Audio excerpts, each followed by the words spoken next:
Nataka nizungumze jambo la kwamba sasa tuweke nguvu nyingi sana kuwafahamu wanafunzi wetu.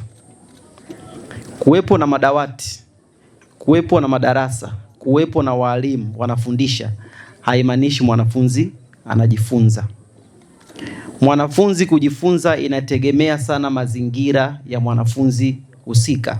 Walimu wakuu tunaosimamia shule zetu tuweke nguvu nyingi sana kuwafahamu watoto ambao tunao kwenye madarasa yetu ni watoto gani. Tukishajua kila mazingira ya mtoto yalivyo, inakuwa rahisi sana kumsaidia. Kuna mtoto unamuhimiza kusoma lakini kumbe mtoto yupo kwenye hali ya hofu. Kuna mtoto anakuja shuleni lakini nyumbani kuna mtu anamfanyia abuse. Kwa hiyo wito wangu, mimi nimeshasimamia kibao sasa hivi ni mwaka wa 3. Nimejifunza kwamba wale watoto ambao wana watu wanawafuatilia kwa ukaribu wanafanya vizuri sana. Kwa hiyo ninapoenda kukabidhi madawati haya, naomba walimu, maafisa elimu, wasimamizi wa elimu wote mkumbuke neno la Mheshimiwa Mkuu wa Wilaya kwamba tukawafahamu wanafunzi wetu. Tusipowafahamu wanafunzi hatutaweza kuwasaidia.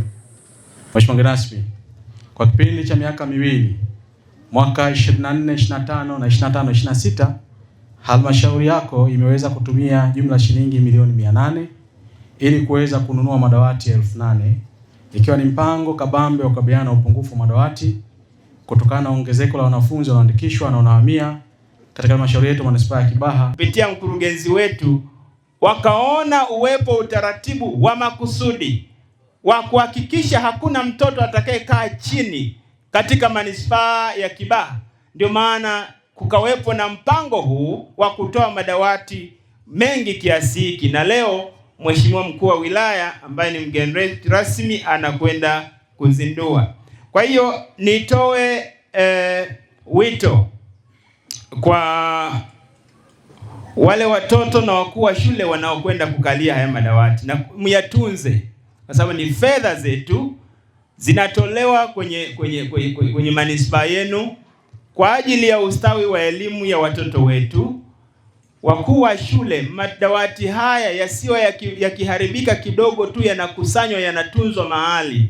Kama kuna uwezekano mwe mnayalipea huko yaliko yaendelee kutumika. Jina langu naitwa Happiness Msaki, ni mkazi wa Mkoani A. Tunashukuru sana kwa tukio zima la leo ambalo lina uzinduzi wa madawati.